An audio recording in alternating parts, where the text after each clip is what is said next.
Welcome to the Matrix World, your go-to resource for applicable, real-world tips and insights to help you create a successful, sustainable, mission-based business. Hosted by Karen Curry Parker and Michelle Vandepass. You can subscribe to our podcast on iTunes, YouTube, or any other podcast platform, and learn more about our virtual co-working community at thematrix.world.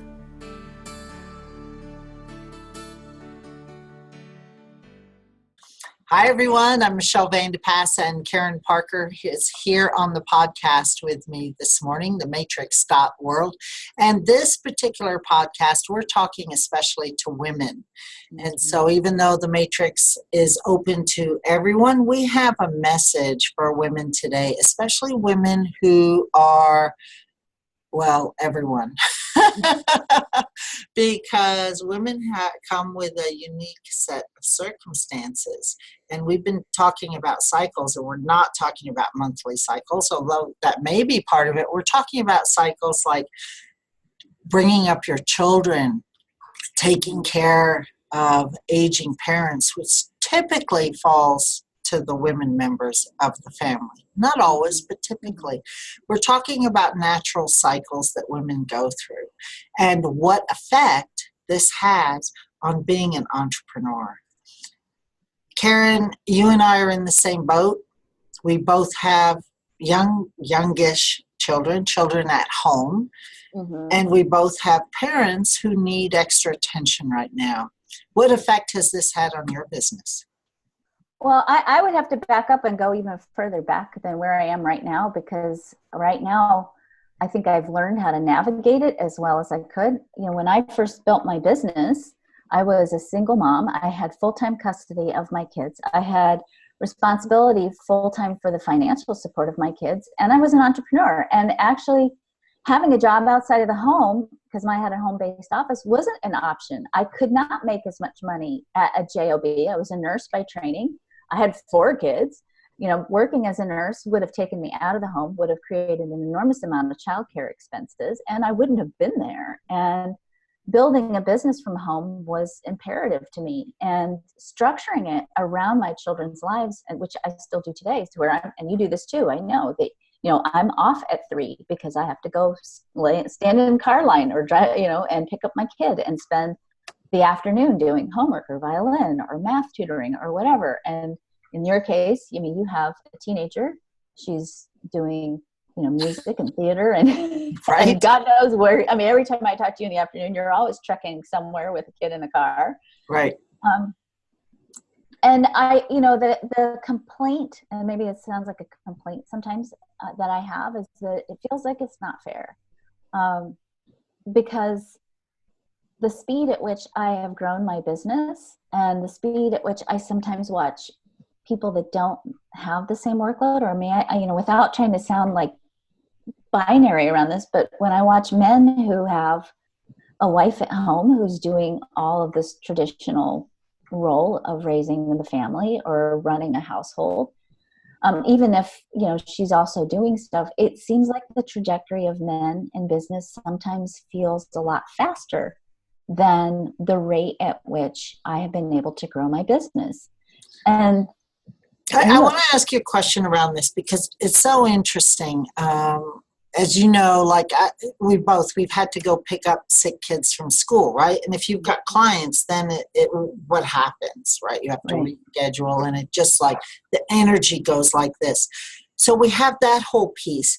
But then let me ask you, it has been presented that sometimes men, because of testosterone or the way they're brought up or the success model, might be more driven or more willing to push through things. And I think you want to go for it. Go. I think that's so unfair. Right. Because it's certainly, in my experience, there was nothing that drove me more than the need to feed my family. And that was my only option as a single mom. And even now, I'm the breadwinner in my family. So my drive to take care of my family is unparalleled as far as I'm concerned, testosterone or not. It's that the way in which we create as women is very different because we're holistic. There we go. right? We are holistic. So when I plan my week, for example, I'm not sitting there going, I'm going to market this and launch this and that's part of it. But I also know that I'm only doing it within these hours, and that, my backup plan is, I've had a sick kid home Friday and today. We've been up all weekend throwing up and whatever, right? And I'm not, being shiny bright as usual. And yet I know how, within that cycle of having a sick kid, how to continue to work my week and build my business. And that's because I think as women, and this actually goes into the physiology of the way a woman's brain is wired, we have a larger corpus callosum, which is that part that connects both hemispheres of the brain, which means we're able to think more holistically by nature. And so when we are creating a business, we're not in that single-minded masculine perspective of, I'm going to do this and do this, which I think we misinterpret as drive. But in fact, we are looking at the entirety of what's going on in our reality, and how can we be present to all of this in a harmonious way. And note that I said harmonious and not balanced, because balance is a myth. You will never, as a woman especially, be balanced in your business. It will always be what I call the each according to need model, which means some days it's going to be, in your case, you have aging parents that are here with you for the holidays. Your focus for the next couple of weeks is going to be, I got to block out my schedule. You told me this morning, you blocked out your schedule because you need to be present to what's going on at home, right? Right, absolutely. And it's changed than it was a year ago, right? And it might be different in 6 months. The other piece of this that I think is so interesting is, at what point do our feelings for our clients get in the way? This empathy, this holistic view, because we're so like, oh my gosh, I have to cancel my client. And then we make ourselves bad and we feel bad. And then what is my client going to think of me, right? So we have this empathetic gene that sometimes I think can be self-sabotaging because we are so worried about what that looks like. So I want to throw something in here. And again, I think that, and I really want to be clear that I don't want to have this conversation of men versus women. I think we're really talking about an evolving model of doing business in the world, because women are becoming more empowered, and because roles are changing, and even men, I think, are beginning to build businesses in a different way. So I'm not saying it's men versus women.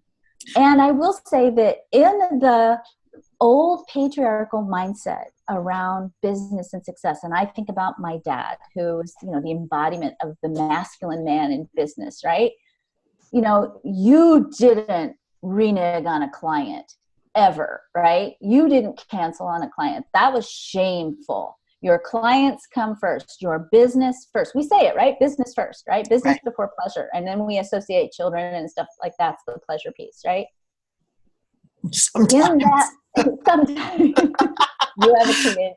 I have a young 20-year-old. It's not always pleasure. And that's that mindset, though, of the material world, and gain in the material world is more valuable than the quality of life. And that, I think, has been actually a very destructive model in the world. And when we come from that, I don't think it's a place of empathy. I think it's an old mindset.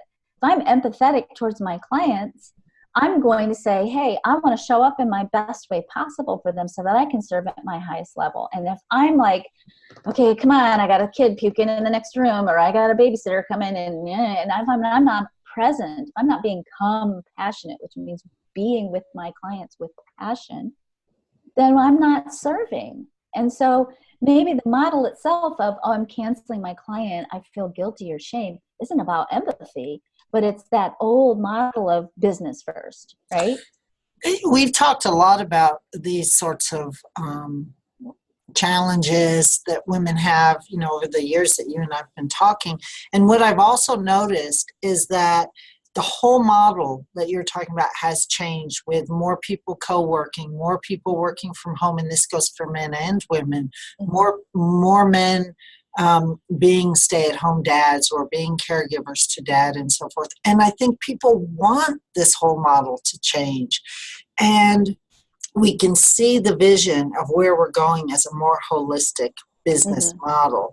And the reality is that sometimes it's just really frustrating and difficult, especially for women if you are the main caregiver. And so I love having these conversations because we can see where we're going.